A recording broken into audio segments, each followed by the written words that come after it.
El Salvador, año 1932.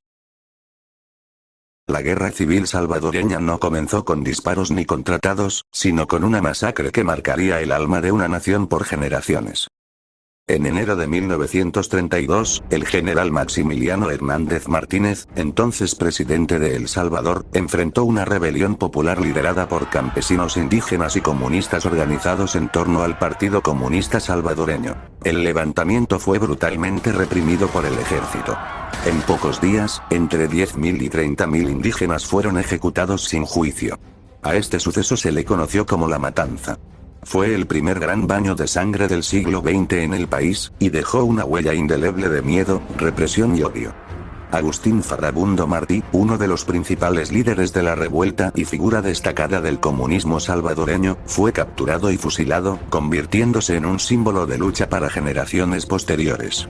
Durante las siguientes décadas, El Salvador fue gobernado por una sucesión de dictaduras militares, respaldadas por las élites económicas y con apoyo directo o indirecto de Estados Unidos. Este sistema se sostuvo con represión, censura y elecciones fraudulentas.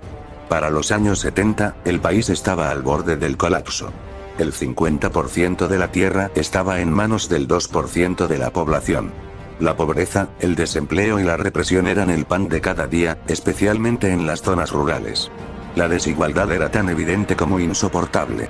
En este contexto surgieron diversos grupos de izquierda radicalizados, inspirados en la Revolución cubana y más recientemente en el triunfo del Frente Sandinista en Nicaragua.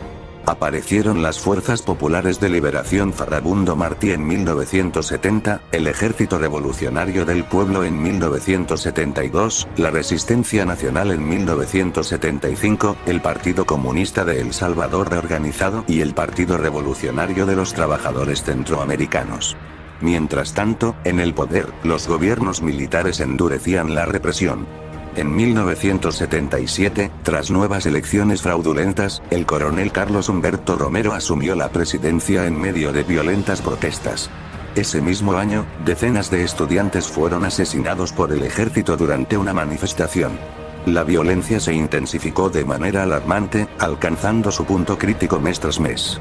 Sin embargo, fue el 24 de marzo de 1980 cuando un hecho trascendental cambió el rumbo de la historia. El arzobispo de San Salvador, Óscar Arnulfo Romero, fue asesinado por un francotirador mientras celebraba misa.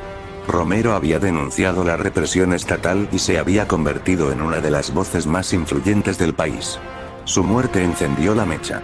9 meses después, 5 de los principales grupos de izquierda se unieron para formar una organización político-militar, el Frente Farabundo Martí para la Liberación Nacional, el FMLN, en honor al líder comunista asesinado en 1932. El conflicto armado comenzaba oficialmente.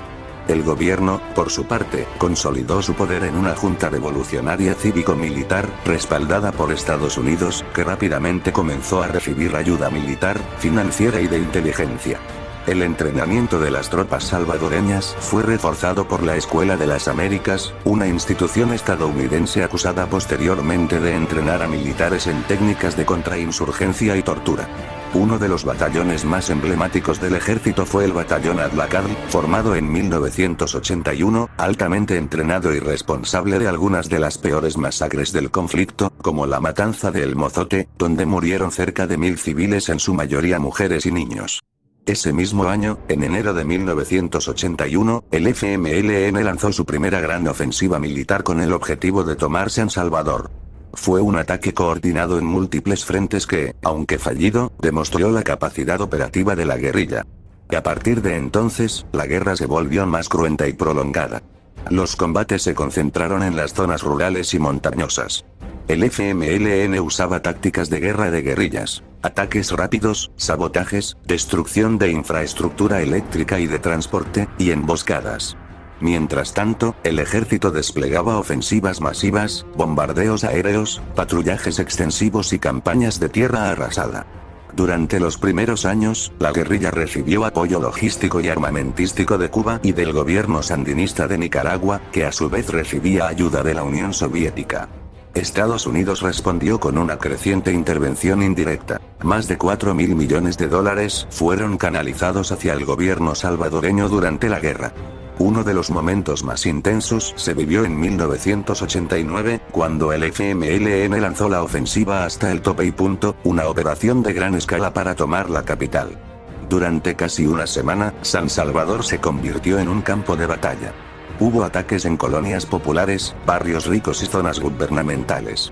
Fue durante esta ofensiva que 6 sacerdotes jesuitas, entre ellos el rector de la Universidad Centroamericana, fueron asesinados por el ejército, lo que generó repudio internacional. A inicios de los 90, el conflicto estaba empantanado. Ninguno de los bandos podía obtener una victoria total. La Unión Soviética había colapsado y el bloque socialista se desmoronaba. La ayuda a la guerrilla comenzó a escasear. Estados Unidos, por su parte, presionaba por una salida negociada ante el creciente costo económico, político y de imagen internacional que significaba seguir apoyando al régimen. La Organización de las Naciones Unidas intervino como mediadora. Tras 2 años de negociaciones, el 16 de enero de 1992 se firmaron los Acuerdos de Paz de Chapultepec, en Ciudad de México. El FMLN aceptaba la desmovilización y la transformación en partido político. El ejército sería reestructurado. Se crearía una nueva policía civil y se establecería una comisión de la verdad para investigar los crímenes cometidos durante el conflicto. La guerra terminó, pero no la impunidad. De las más de 75.000 muertes que se estima dejó la guerra, la gran mayoría fueron civiles. La Comisión de la Verdad determinó que el 85% de las violaciones a los derechos humanos fueron responsabilidad de las fuerzas del Estado y sus aliados, incluidos los escuadrones de la muerte. Muchos de los responsables nunca fueron enjuiciados. La amnistía aprobada en 1993 protegió por años a los culpables. La pobreza, la corrupción y la desigualdad persistieron. El FMLN, ya como partido político, ganó las elecciones presidenciales en 2009 y 2014, pero para muchos no cumplió las expectativas de cambio. Hoy, El Salvador sigue siendo una nación marcada por los traumas del pasado. Las cicatrices de la guerra aún están abiertas. Las pandillas, alimentadas en parte por las deportaciones masivas de salvadoreños tras la guerra, representan un nuevo tipo de violencia. La historia de la guerra civil salvadoreña es la historia de una nación que fue arrastrada por intereses ideológicos, geopolíticos y económicos, pero también es la historia de miles de personas que lucharon, resistieron y murieron creyendo en un futuro mejor.